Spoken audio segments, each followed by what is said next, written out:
Isang energetic at friendly na intro music ang tumutugtog at unti-unting humihina.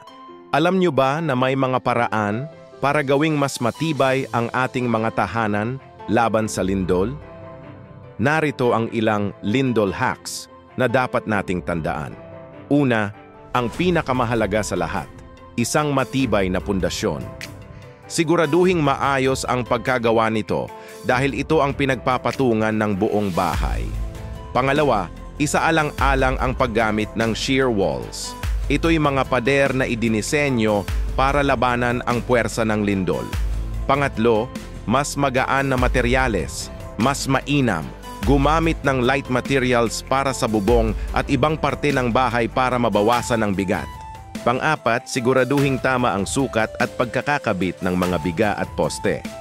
At syempre, ang huling hack, i-secure ang mga mabibigat na gamit at furniture para hindi ito tumumba. Ang mas matibay na bahay ay nangangahulugang mas ligtas na pamilya. Para sa mas maraming home tips at safety hacks, huwag kalimutang i-like ang video na ito at mag-subscribe sa Smart Pinoy Homes. Hanggang sa muli,